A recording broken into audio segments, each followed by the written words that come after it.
When rival high schools made fun of Chris Houston's alma mater, they mocked Weeping Water by calling them Cryin' Creek. Well, who's crying now?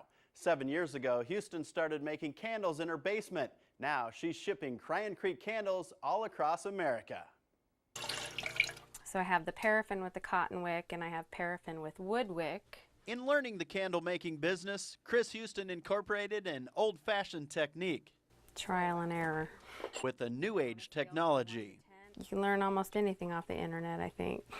Houston says this business venture is an ideal fit for her personality.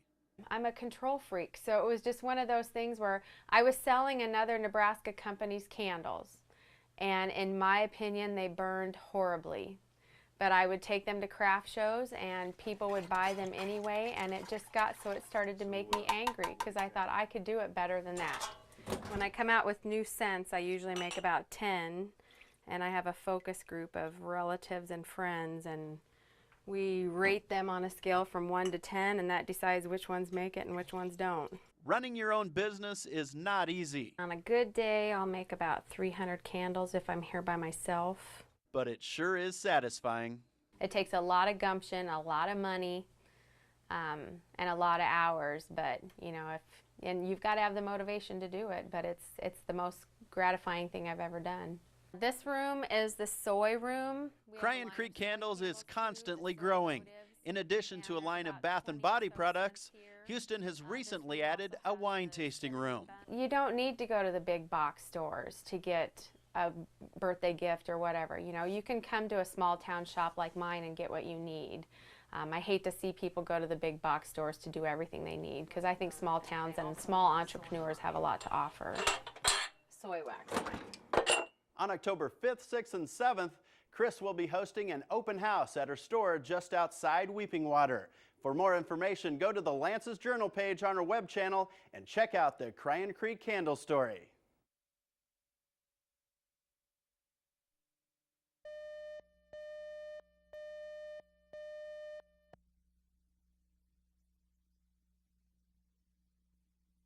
Steve Pederson loves looking out at the sea of red in Memorial Stadium.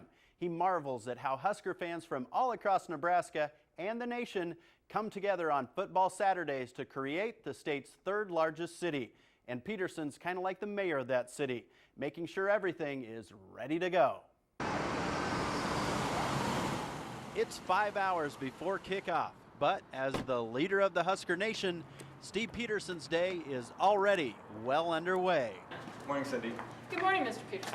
It's interesting. I kind of started when I was an athletic director a routine of coming in and walking the stadium one last time in the morning just to make sure that everything looked great. We take great pride in this stadium, and I have during this time we were in Pittsburgh with the stadium too.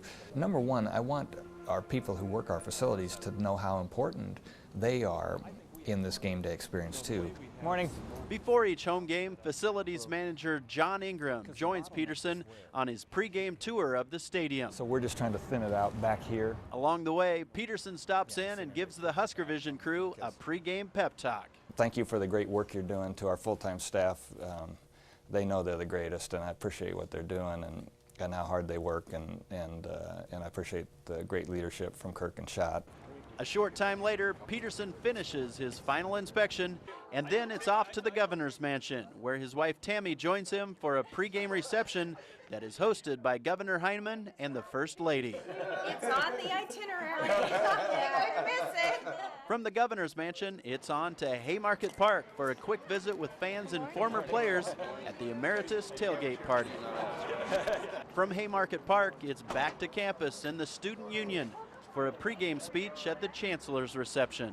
Thank you for having us. Oh, our pleasure, always. And finally, it's back to the stadium as Jason Peter and the latest Husker Hall of Fame class is announced, and it's time for kickoff. Pederson says once the game gets started, he's just like everyone else dressed in red, waiting, watching, and hoping for a Husker win. Well, if you have an idea for a future edition of Lance's Journal, write or call. I look forward to hearing from you.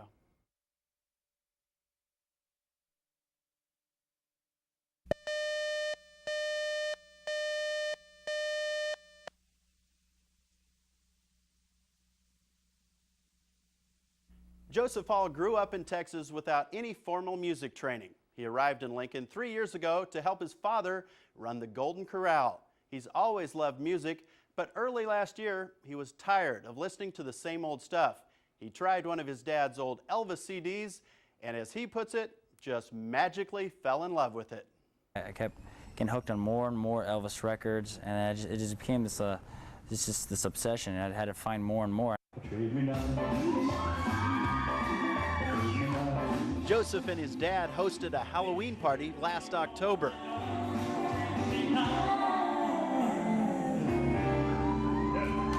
I ended up headlining the end of the show, and I did an Elvis set, and it went over very well. From there, a lady saw me and booked me, and then that's how it all started.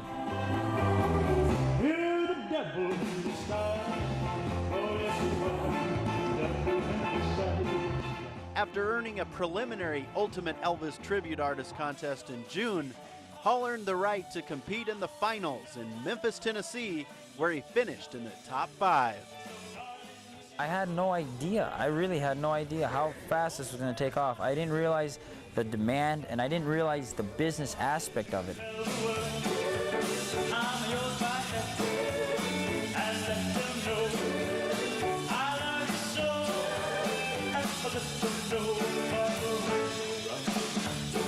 Joseph E. Hall has his own line of merchandise, and his shows include 28 to 32 songs, and most importantly, 4 costume changes. When you're walking around in ordinary clothes, you know, you feel like yourself. But as soon as the gold lame jacket comes on, and the gold medallion, and the pants, and the suits, and all the costumes, there's this power that's within the costume, and it just comes out of you.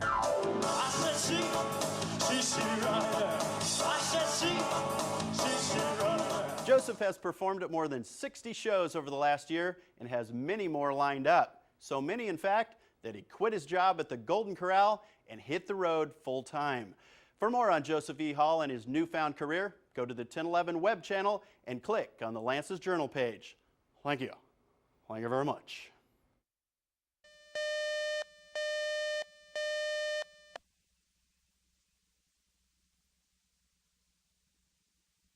If you like Halloween and you love camping, the place to be in the middle of October is Indian Cave State Park. On the middle 2 weekends of the month, thousands of people take in the turning of the leaves and the celebrating of Halloween. It's become an annual tradition. They come from miles around to enjoy this magnificent piece of ground nestled along the bluffs of the Missouri River. Lewis and Clark discovered the beauty of Indian Cave 200 years ago. This month, up to 30,000 visitors a weekend will descend upon this park, and it's easy to see why. Last 6 years we've been here, take the family down here, pop up our tents and decorate. It's like contagious, it's like an epidemic, it's great. It's a Halloween extravaganza.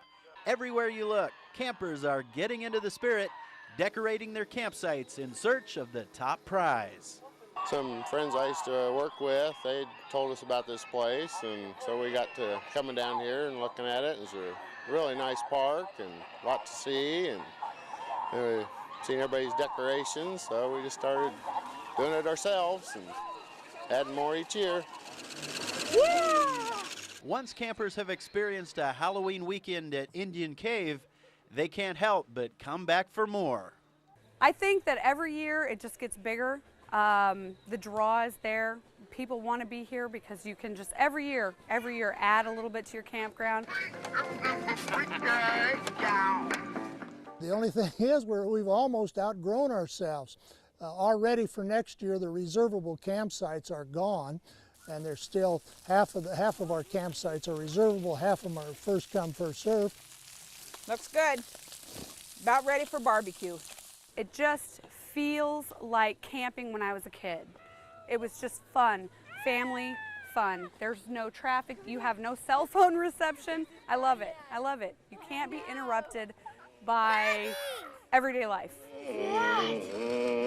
In addition to the festivities around the campsites, Another popular activity is the haunted hayrack rides. Morrison and his crew sell 500 tickets each night, and the riders are all treated to a nice scary tour of the park.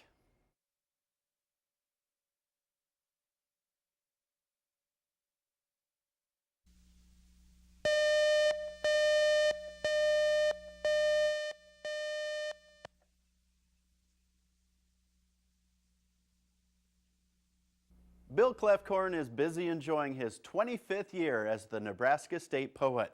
He has traveled the state conducting workshops for students ever since the unicameral named him the successor to John Neihart in 1982. Kloefkorn knows well the power of the written word, and he loves to share it with kids. I am a train and I go choo-choo. I am a train and I go choo-choo. I am a train and I go choo-choo, and I wonder if you can go choo-choo too. Words on the page do impress, for better and for worse.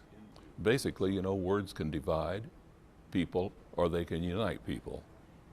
And it seems to me important to encourage young people to use words for the sake of uniting. My head tells my feet to get up and go, but my feet are sound asleep. If you listen closely, you can hear them snoring.